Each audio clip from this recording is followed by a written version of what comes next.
Hey there! Thanks for tuning in to Duckbricks. I'm Chris, and at the time of this recording, I just returned from a massive vacation which included some stays in France and the UK.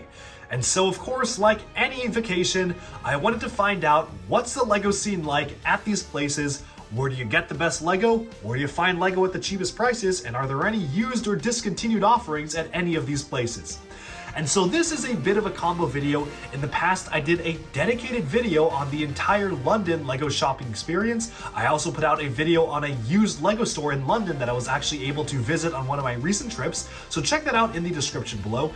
This video is more generally dedicated to my personal experience just on my recent vacation, which also covers a lot of France as well. So a bit of a combo between two different places in Europe. I hope you enjoyed this video. And of course, at the end of this video, we'll be taking a look at my LEGO haul from both locations. And so without further ado, let's just jump right into this journey. Alright, so let's just jump right in and get started. As I mentioned previously, this video will kind of be structured first by walking through the different locations I was able to visit, kind of going through a play-by-play of my trip, and then at the end of the video we'll be taking a look at the haul that I was able to gather from all my different travels across different LEGO stores across Europe. So first of all, I took a flight out from my college in Philly and landed in London Heathrow Airport. This is honestly one of my favorite airports. It's really big and certain terminals are also really nice, and of course they do have specialized stores that actually do sell both LEGO as well as the coveted European LEGO magazines. Now, I've talked about these a little bit on my channel previously, and I will be making a full-on video dedicated to just these magazines as a whole because I think there's a lot of content to cover there. But for those of you who aren't aware or maybe live in the US or a place that doesn't get these, every single month, different original and licensed LEGO themes get their own magazine featuring a minifigure that typically was normally exclusive to sets, sometimes some of the rarest and largest sets, as well as a small build in some magazines, plus the magazine content including a comic.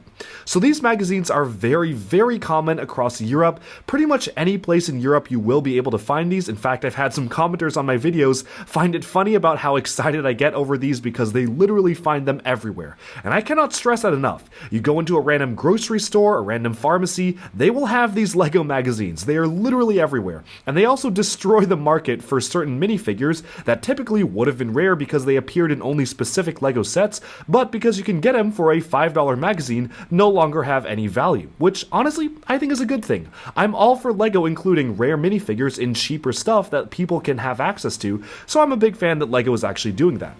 But anyways, going back, first of all, we actually got to take a look at the London Heathrow terminal. You can see a lot of different magazines. Immediately the one that stood out to me is this Seabound Ninjago magazine featuring Nia in her Seabound outfit. Now this was a figure that was exclusive to an $130 set, but thankfully they did include the full figure in a magazine here. Of course, going onwards to the Star Wars stuff, you can see some Republic gunships, even a 2-pack for Ninjago Legacy, which gets a separate magazine, and even City had a ton of stuff including some different smaller baby animals. Of course, I'm trying to collect one of every single kind of magazine when I do get a chance to visit, so that is why I really do want to actually be able to pick all these up. Moving on from that magazine though, which of course will be covering all the different magazines in a later video, it was time to actually leave Heathrow Airport and take my connecting flight to France. I flew into Paris, France, which I have visited a ton of times in the past, so I didn't really want to spend too much time in Paris. Honestly, kind of felt same old to me, but I did actually get a chance to look around a few of the stores in Paris before actually going on to some more interesting stuff. So we will be revisiting the Paris stores later because I was able to go back to that area later on in my trip, but immediately from Paris, I took a train to Bordeaux, which was a region of France that I personally had not visited before, kind of a smaller town known for their wine, which was very, very good. But at Bordeaux, I made sure to stop by the local LEGO store, which was situated actually in a really interesting spot in the center of town. This was a very unique architecture for a LEGO store building. You can really see how it very much differs from your standard LEGO store that you would typically see in the US. Also, all the Christmas decorations were up, which were really nice. But going into the store, I was actually greeted with a really nice display. You see on the wall, you could see all of the different vintage LEGO logos highlighting the history of the LEGO group. This is not really something that you typically see outside of Legolands, so it was a surprise to be sure, but a welcome one to see this while walking into the store. And beyond that, they had a lot of different sculptures, a lot of which were actually Christmas exclusive. So we had a large Santa sculpture, we also had a Darth Vader sculpture for Star Wars, but they actually put put some brick-built candy canes and a beard on Darth Vader, which was really funny to see. Must have literally just thrown it on for the Christmas celebrations, and even one of the LEGO City police officers had the same thing. Beyond the sculptures though, there wasn't really anything particularly special about what the store was selling. It was just an interesting layout for a LEGO store, which I really did appreciate seeing all the different sculptures. I did manage to pick up a couple of sets that I was not able to pick up in the US due to them selling out very quickly, which again we're going to take a look at the haul at the end of this video. One other thing that I want to point out about this whole area was that right next to the LEGO store was actually an independent toy store called La Grande Recre, and what was really interesting about this place was that they actually were selling the beat boxes from Video for only €1, as long as you spent €20 on a different type of LEGO purchase, specifically under the City and Friends themes. Now this was honestly the craziest sale for beat boxes I have ever seen, because in the US we didn't really get to see them on sale too much. Despite all the reports of Video not selling too well, which I definitely believe, we rarely ever saw them on deep discount, at least here in the US. Maybe we'd see them for $5 off, or maybe even $6 or $7 off, but I personally never witnessed a sale as crazy as this, where they were literally selling them for €1. Unfortunately, I didn't really have that many different Friends or City stuff to buy, so I had to pass up on the deal. I just wish they were selling them alone for €1 because those minifigures are really nice, and I definitely would have been happy to double up some of them just to get those specialized minifigures. Beyond that though, after some casual building on the side of the street in Bordeaux, which was very relaxing, it was then time to move on to our next location. And then moving on from Bordeaux, we then took a train to the next stop in France, where we eventually landed up in Marseille, which was another region of France where I personally had not visited before. Of course, I was doing a lot of touristy things as well, such as visiting a monastery and taking lots and lots of pictures. You can see I'm actually a big fan of taking pictures of different minifigures in these different locations, which is some of the most recent Ninjago figures, kind of exploring the monastery up here. But of course, I did have to visit some of the toy stores, specifically at the port of Marseille, which there were a large concentration. So first off was another La Grande Recre location. I was actually really disappointed because I found one of the discontinued LEGO Technic sets that I've had my eye on for quite a long time. It was one of the sets from 2018, the flagship set, but literally a couple of days before, I had just purchased it from Bricklink to be shipped to my apartment. So a little bit of a blunder on that. I just imagined that I would never actually be able to find it in person, but eventually I did think that it did save me a lot of luggage space by not buying it there, so it wasn't that big of a deal. Of course, alongside this one toy store, there was a large LEGO store as well, again at the Les Terrasses du Port area of Marseille, and this was a really interesting store, especially because they really went all out with their large sculpture displays. We had an ocean captain with a seagull on his arm, which definitely makes a lot of sense being that it was a portside town LEGO store, and we had a really interesting, somewhat taken apart reindeer where you could see it was actually a reindeer house for Christmas theming. Really interesting build. Seems a little freaky to me because from afar it looks like the open rooms on the reindeer house are just exposed muscle or bone on the reindeer itself. Kind of a funny design, but once you get close up, it is very charming because you can see the eyes are literally windows and portholes, and overall it's just a really charming and interesting build that I haven't seen in any LEGO stores here in the US. There was also a very large mosaic of the town of Marseille, which was very special for this LEGO store. I was really impressed by the amount of detail and accuracy that you could actually see while taking a look at this mosaic when it compared to the actual tour of the town, and of course a lot of other LEGO sets on display at the same time. Now, they had large-scale advertisements and even sections of the wall that were broken open to showcase different LEGO themes, which I found to be a very interesting aesthetic for the LEGO store itself. But other than that, there was nothing actually super special being sold at the store, really just your standard LEGO store. I think I got a couple of ornaments that I missed out on in the past, but again, nothing super crazy, and we'll take a look at it at the end of the haul. And from there, it was time to return to Paris. After, of course, stopping by the Eiffel Tower, which I've done a lot of times now, but I do have to visit every time I go to Paris, I had to stop by the main flagship LEGO store in the Châtelet-Les Halles in Paris. So this is basically Paris's flagship LEGO store. It is the biggest LEGO store in France, and there were a lot of details to actually account for that. Of course, one of the main attractions at the store was a large modular sculpture of one of the cathedrals. Specifically, this is the Notre Dame Cathedral, brick built in fantastic detail, and of course they had a massive Arc de Triomphe as well, which all were basically exclusive to this one store, and very region specific. Ollie the Dragon adorned the top of the store, which is emblematic of its status as the flagship LEGO store in France, which most of the LEGO flagship stores have stuff like this, and all around there were large-scale LEGO sculptures just pretty much everywhere in the stores, from the Series 8 Pirate Captain to just a little nice flower stand to showcase the 18+ bouquet line. There were a lot of really fantastic things to see at the store, and again, while there weren't any specifically unique things to Paris that I was able to see at the store itself, it was just still a fantastic experience to be able to go and see all the different things this store had to offer. It is one of my favorite locations to visit in France just because of its unique atmosphere and the very unique LEGO builds. The next day I made the trip out to Disneyland Paris, which was the second time I have been, although the first time was quite a few years ago, so I definitely wanted to visit it again. Of course, amidst the busy day at Disneyland, I had time to visit the store at their equivalent of Downtown Disney, which again, nothing super special being sold here, but a lot of very unique LEGO builds and mosaics. You can see a mosaic of the France Disney Castle here, which is really cool. Big fan of the way that one turned out, it's very accurate. And all in all, you can see minifigures enjoying many of the different rides at Disneyland, which is one of the best integrations of LEGO builds for a Disney store I have ever seen, trumping even some of the store displays in the Florida and California LEGO stores, because these are very specific to Disneyland Paris. Of course, alongside the inside of the store, we saw a lot of really special stuff as well, specific to Disneyland, from Beauty and the Beast to Star Wars to The Lion King, and even a large-scale sculpture of Mickey Mouse. There were a lot of really fun things to see at this particular location. And while the inside of the store was not very large, it definitely made up for it by having a lot of really nice different locations on display inside the store. And honestly, one of the most interesting things I found in the store was a long discontinued free gift with purchase, or at least it was a GWP in the US, that they were inexplicably just selling for retail, which of course I had to pick up due to the oddity of it being sold just regularly on retail store right there.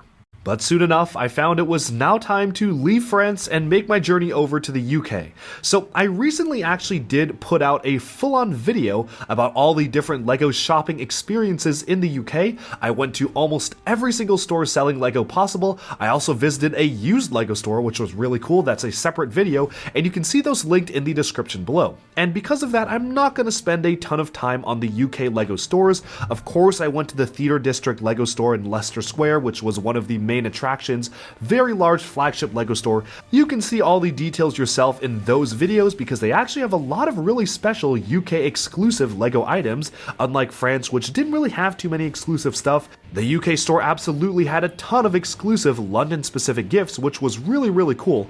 But one thing that I do want to mention that was very special and something I have never seen before was actually a Christmas exclusive display that they had set up in Hyde Park. This was the Carousel of Creativity. Made for the LEGO Rebuild the World campaign, this was a pop-up experience where you could actually go and see these large-scale LEGO sculptures that were generally mostly Christmassy themed on a moving carousel. Now, I have never seen anything like this both in the US or in Europe or pretty much anytime, anywhere. It was really cool that LEGO just had this random pop-up experience. You can see they even had Snapchat integrations for filters, and they had hashtag LEGO Carousel of Creativity. A lot of marketing that went into actually advertising LEGO in Hyde Park, just right in the middle, which was just such a cool experience. I loved watching the carousel go around, and it certainly was a very unique experience that I probably will never experience again. Of course, they weren't really selling any LEGO here, but it was just a fun LEGO themed experience that I frankly did not even expect whatsoever. It was just a nice surprise to be able to see myself. But from there was only one last LEGO store to visit. At the tail end of my trip, by the time it had already passed January 1st, I visited the LEGO store in Westfield, Stratford City, which was pretty much your standard LEGO store except for one very nice thing. As you can see here, they were selling the LEGO collectible minifigures, but the store employees had actually hand-picked them previously beforehand and were selling the minifigures as specific characters, so you don't actually have to feel them yourselves. You could just walk up and get the figures you wanted. I was very, very pleased to see that. LEGO employees, please do this in the US if you are allowed to. This was the only time I had witnessed it, but apparently it is pretty common in the UK for the employees to literally just go and feel out the minifigures to save the customers time and effort, and so people can actually get the figures they want, which I think is fantastic for them to do. Definitely a little counterintuitive to the blind bag concept. I wouldn't be surprised if they were losing money a little bit on the blind bags because kids would immediately just want to go get the ones they wanted, but hey, this is a great service and I was really happy that they were doing that.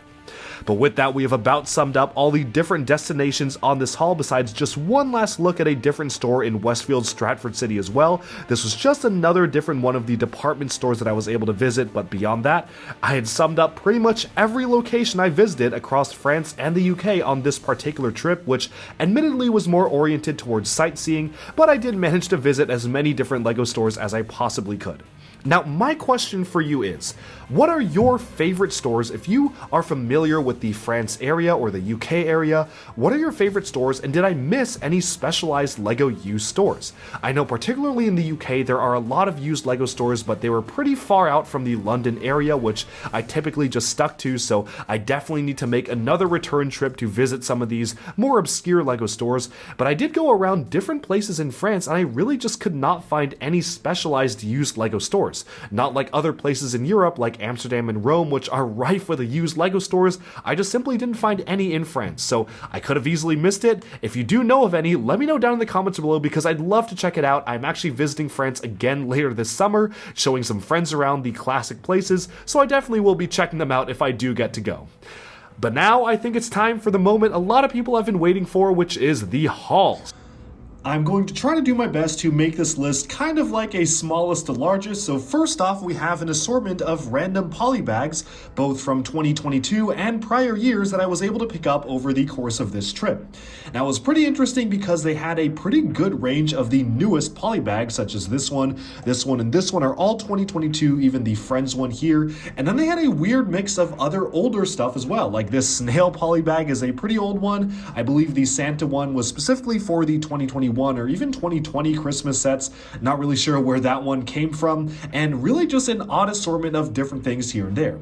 Out of all of these, my favorites are this little magnet for France here. This one I specifically got at the Paris LEGO store. It thankfully is not exclusive to the store because LEGO is no longer doing regional exclusives for the most part, but I did want to pick it up specifically at the store as a souvenir, so I'll be putting this right on my fridge. And I also really appreciate this particular ornament. It is specifically meant to evoke the older LEGO 2012 Monster Fighters Haunted House set. That was a classic LEGO set that is much beloved by AFOLs, and it is here in microscale form for 2021. So it was a really cool model to build. It was actually very reminiscent of the much larger set, so I really do like that direct reference to an older LEGO build. All in all, for the most part, all of this other stuff is pretty basic. I do like the newer style of hairpiece in the Friends polybag. It is a nice dark brown hairpiece for the child figure there.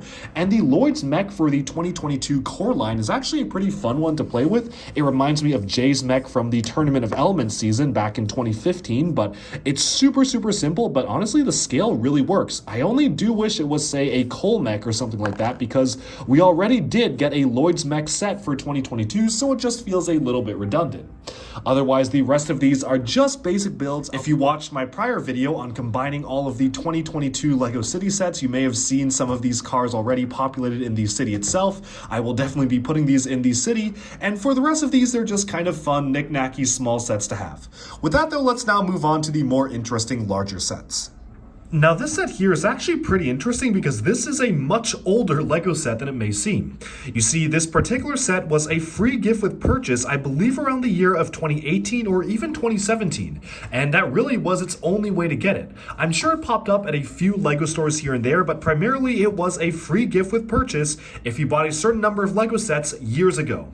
And you can imagine my surprise when I found it at the Disneyland Paris LEGO store. I have no idea why they had so many of them. I'm presuming assuming that they ran the promotional thing. Not a lot of people decided to get this as the promo, and they've still had them in stock over all these years from 2018 all the way up to 2022. They still had these in stock, so I had to get my hands on one of them. This actually was one of the free gifts that I missed out on back when it first came out, so it was nice to get it. It essentially is supposed to be a coin bag or a little piggy bank. What's really cool about this, however, is that it came with a variety of different pieces to transform it into different animals.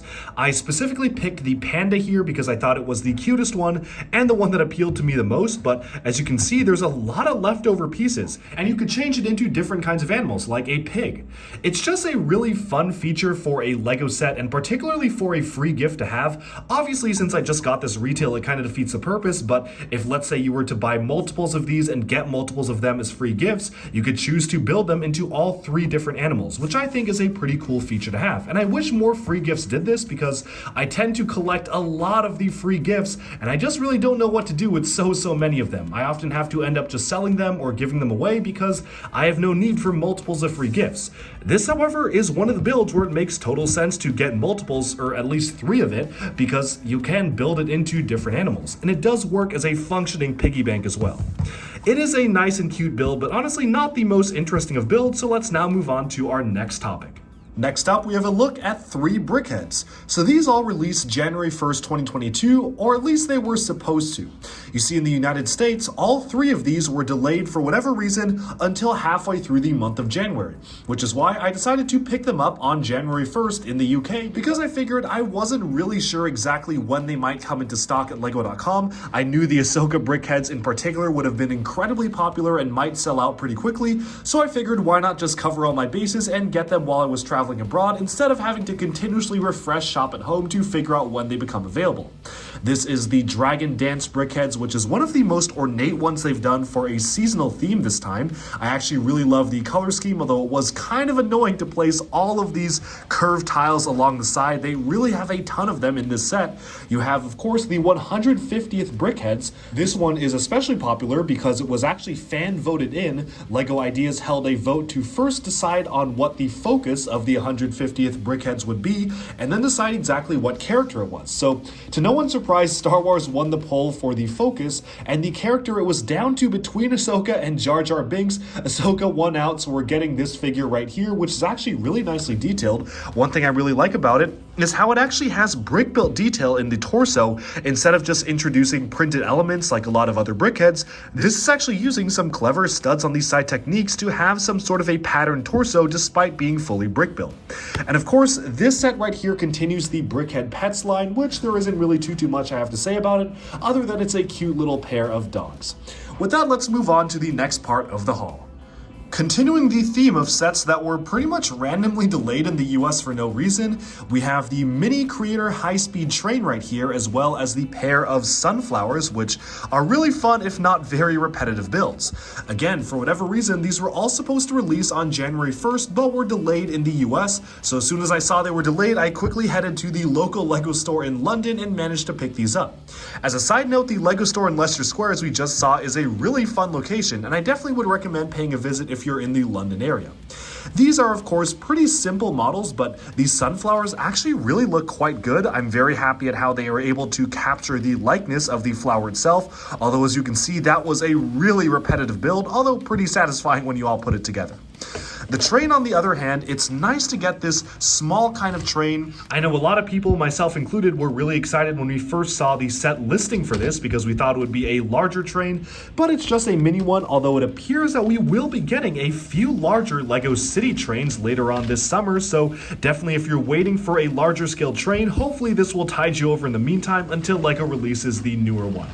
For now though, one thing I do like about this is that they actually included extra stickers in case you buy 2 of them. You have first class here and the second car back here, but these stickers actually can be swapped around, and what I did is I actually kind of just put them on each side, so doing a full disassembly here, you'll notice that the 3 is on the other side of the 2 here, so in case you want to swap it around, you can turn this into car 3 and turn this into car 4. So it works out very nicely there, and I do appreciate the inclusion of different stickers, so in case you want to buy multiples of the set, you can just go ahead and do that, and you can have the full-length train.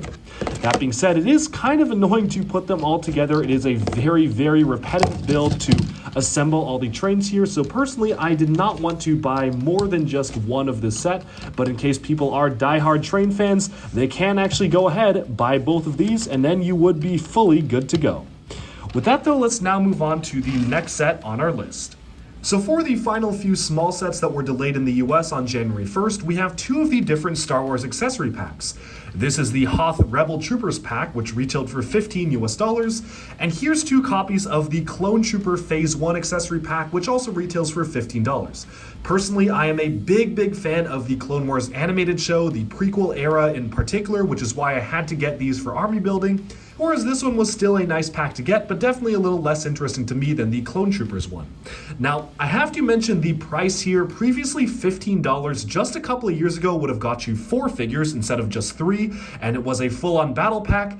Nowadays, $15 will just get you 3 figures, and $20 is what you have to pay to get 4. So LEGO seems to be wanting to increase the prices of battle packs to some controversy, but as long as people keep buying them, they will continue to increase the price, which I guess is why it makes sense for LEGO to do this.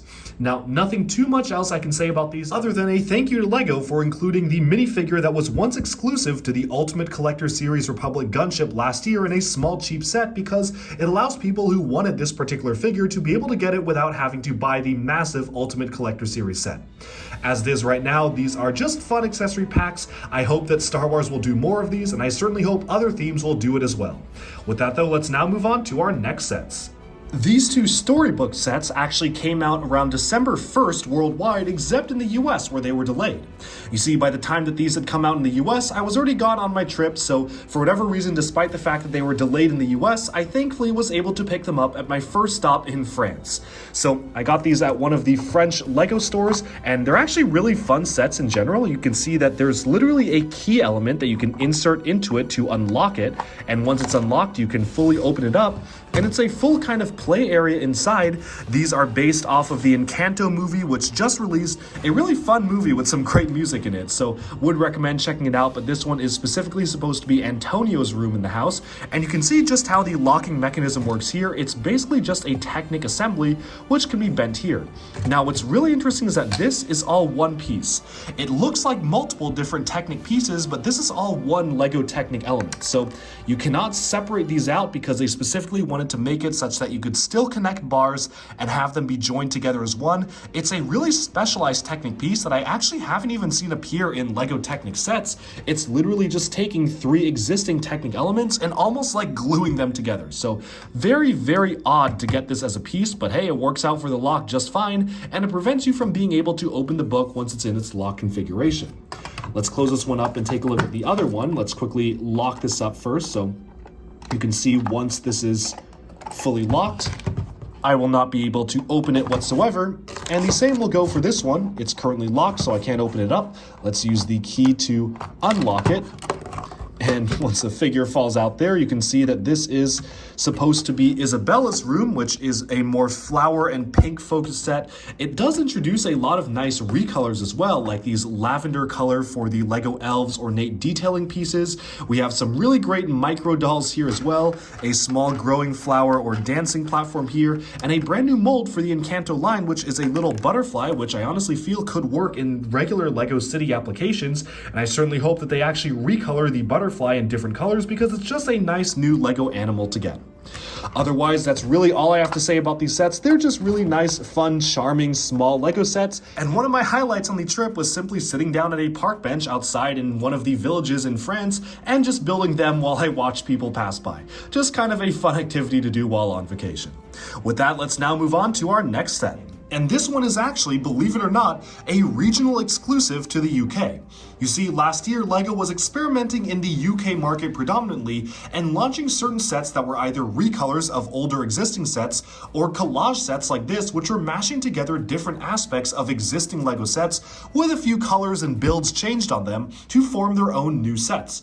So this is one of the strangest LEGO sets that they've ever made. So first of all, the building section right here is specifically from one of the older older LEGO firehouses. I believe it was from one of the 2018 or 2019 versions. It definitely wasn't one of the more modern ones, and they coupled it with a more modern vehicle with a slightly different color scheme with the yellow stripes here, a different form of firing water here, so just some minor changes to the build here, and a motorcycle from one of the other fire sets as well. So this is kind of an amalgamation of existing LEGO Fire City related sets, and I specifically had to get it because of just how odd it is as a LEGO set.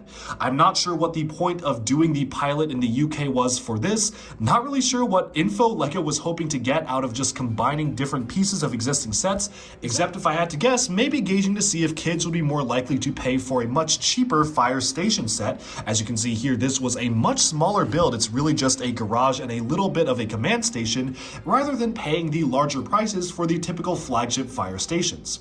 Now, of course, they did have to include a few side builds in the set as well, so they just kind of grabbed these out of more modern sets and threw them in. Just a very rare and strange set in general that for whatever reason is limited to the UK only. So the set itself is very basic. You can lift the garage to actually park the car inside, so it's nice that it actually does accommodate the car there, which I do appreciate. Kind of hard to close the garage without pushing the car out, but there we go. And the motorcycle is just kind of meant to go alongside the set as well, using some of the different types of stickering. You see, previously sometimes the motorbike would have included, say, the set number it came in, but this time it just says Fire 04.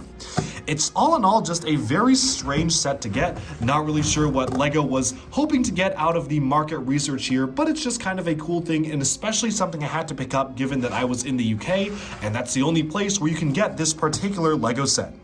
With that though, let's move on from this strange regional exclusive set to some of the larger stuff. Now for this set right here, I received a notification that despite me ordering this on January 1st, it was delayed until February. So of course I had to quickly pick it up in London while I had the chance, because I did not want to wait that long to be able to build this. It is the brand new 2022 Hoth ATST set. It's a fairly similar build in a lot of cases to some of the older ATSTs we've gotten, particularly with the head swivel area here. The legs are built pretty much like the other LEGO ATSTs, where you really can only articulate them this much, which honestly is kind of a disappointment. I wish that LEGO would allow us to articulate them just a little bit more, but for the most part, there actually are a few different upgrades to this that do make it stand out compared to the older ATSTs. First of all, since this is the Hoth ATST, the head is much smaller and more truncated, which is actually very accurate. The feet swapped out sticker detailing in favor of these more brick-built greebling right here, which I actually do really like. I really appreciate the amount of detail on the feet here, especially when compared to the original ATST that we got just a few years back with both the First Order ATST and the Rogue One ATST, which all just use sticker detailing here. And otherwise, for the most part, it's really just your standard LEGO ATST build, complete with opening cockpit, which you can see right here. The minifigures are all new. You have another Rebel Trooper, as well as a really nicely built probe droid. This is probably the best one we've gotten so far. A Chewbacca with snow print on his fur, which is adorable, as well as the driver figure, which we can see right here. This is actually a newer style of hat for this particular character, introduced with the last year's AT-AT, which I do really like. I like that the goggles can actually be printed on this time, and it's just a nice figure to have in general. All in all, I honestly feel like LEGO AT-STs really do need to be improved beyond this point. As it is right now, you basically cannot pose this up. Since this is the only joint and it's ratcheted, yeah, you can maybe get it to go like this, but it almost looks like it's about to fall over, and that's really the only pose you can get. This far, it will just topple over. So you can't really pose this up too much. I wish that LEGO would just include a joint here. I think kids can handle it. With that though, let's now move on to our next set. For the final two sets here, they are the 2022 Lunar New Year sets. Specifically, these were launched a lot earlier in the UK and Asia than they were in the US. They were actually released earlier in December rather than January 1st, and in the US they were delayed to January 12th or something like that, so it made total sense to get these early. I got these around December, I think mid-December in the UK, and it's a really nice set to have. This is actually a pretty interesting concept for a set because it's specifically intended to be built 6 different times simultaneously. As you can see, each of these are different modules, and the modules can be separated out from the main hub here, which I will admit does take up a lot of unnecessary pieces, but you've got the main hub here, and the modules are designed to be built separately so different members of a family can build them, and you can even stack them up if you want. They show a configuration in the instructions where you have them all fully stacked up so you can have a full tower of different vignettes. This almost feels like something an adult fan of LEGO would make. It's a really unique LEGO model that I actually really appreciate LEGO trying out something new with the set and actually giving us a fully detailed LEGO vignette style model featuring all sorts of fun different scenes related to the Lunar New Year. As we rotate the vignette around here, the final scene, we're kind of going to go in backwards order here, features the Chinese deity of wealth. This is actually one of the first times a religious deity is portrayed in LEGO form. I thought LEGO wasn't supposed to do religion, but maybe there's a blurred line for Chinese gods and whatnot that they're allowed to do this, so they threw him in the set as a minifig, which is a really nicely detailed figure, as you can see here. I love the printing on the skirt piece here. It almost feels like this would have come out of something like Monkey Kid. Moving onwards, we have some grandparents sharing red envelopes with a kid, and the kid, of course, is getting a LEGO gift as well. Moving to here, we have another bit of the family with the parents and another kid watching the TV, have an aquarium in the back here, just some nice little details, and waiting for the clock to strike midnight there. Over here we have what appears to be actually planning to wrap presents with a bit of a tree with some red envelopes on it as well. We have some vendors selling some different kind of toys and whatnot, some sunflower packets related to the Chinese New Year. And finally, we have some workers getting a piece of the building ready with a little bit of an Easter egg to LEGO Monkey Kid with the warrior mech right there. You can see it standing on the roof of the poster there. And there's also another Monkey Kid Easter egg right here with the Pigsy Monkey King and just another minifigure there on the poster as well. All in all, it's a very unique LEGO set for sure. Maybe not necessarily worth the price point, but it certainly is one of the most visually interesting sets that I've ever built. The final set in this haul is the Ice Skating Festival for the Lunar New Year sets. It's a really fantastically done build. These Lunar New Year sets in particular are basically some of the best that LEGO has to offer. They really are truly a step above standard LEGO sets, and this is no different. I love the detailing on the studs on these side techniques to form the ice skating rink. They introduce the large panels in the opalescent or satin color, in particular in new for this set, which is really nice to get. You can even see some fish detailing on the underside of the lake here. If I tilt this upwards just slightly, you can see some of the fish actually underneath the ice skating pond there, as well as someone's phone that they dropped there. So it's just a really nicely detailed set in general. And of course, like many of the Lunar New Year sets, they introduce a brand new minifigure here. It is a costume figure for the Year of the Tiger, sporting a brand new headpiece, which is always very nice to get. The set also introduces a ton of new transparent blue pieces. All of the ice sculptures here are pretty much new pieces molded for the first time in transparent blue, like the clip elements here. We got a brand new piece introduced for 2022 in the joiner piece for some of the large mech builds, so nice to get that also in transparent blue. And all in all, it's just really interesting to see so many different recolors and new pieces being packed into a truly fantastically detailed set. I love the build for the wintry tree here, having the snow cascade down to the greens of the tree. We even have an ice fisherman with a little bit of a hole in the ice, and if you pay close attention, the hole that he's fishing in is a different shade of blue than the ice because it's just water and not ice. So that is some really great attention to detail there. I really do appreciate that. And all in all, we have all sorts of different unique details packed into this model in general. Over here is a bit of a store to sell skiing equipment, which is a must-have for an icy lake here. As we rotate it to the back, you can see all sorts of different transparent blocks building up the ice sculpture, and even a dual-sided cardboard piece for minifigures to take their picture and stand right here to pop their heads through the holes. So that is a fun piece to get. And lastly, we even have a brand new dual molded recolor of the LEGO Friends Penguin in the opalescent and satin blue, as well as just plain transparent blue, to form an ice sculpture. All in all, this is packed full of different detailing and even references to older LEGO themes. If you pay close attention, you may notice that this minifigure is sporting the Ice Planet logo, which was one of the older LEGO space sub-themes. And all in all, this is probably one of my favorite LEGO Lunar New Year sets to date. I love the amount of detail in it. It's just a really nice, fun, and charming scene, and I cannot wait to see what LEGO has in store next year for these sets, because this is one of the best. With that though, we have summed up this haul across France and London. Not a lot of more interesting things, I will admit, this time around, because I also hit up Dubai along this trip, and depending on when the video is released, either it's already released or it's about to, I got a lot more interesting things in Dubai than I did in London and France. But these are still nice sets to get. I'm happy I was able to get a few more LEGO items while on vacation, and stay tuned for even more LEGO hauls and LEGO shopping adventures around the world just like this. Alright, and with that, we have summed up this latest journey across France and the UK in terms of hunting for LEGO and discovering the best LEGO scene. Let me know down in the comments below if you're from any of these areas. Do you like this video? Have you been to any of these locations? And do you have any recommendations for me for the next time I go? Personally, I did not find any used LEGO stores in France, so do let me know if I actually just missed out on one, because I go to France all the time, so the next time I go, I'll be sure to actually investigate those locations. With that said, thank you all so much for tuning in. I hope you enjoyed this video, and stay tuned to Duckbricks for even more LEGO news, reviews, discussion, and analyses coming your way very soon. Thanks, and bye-bye for now.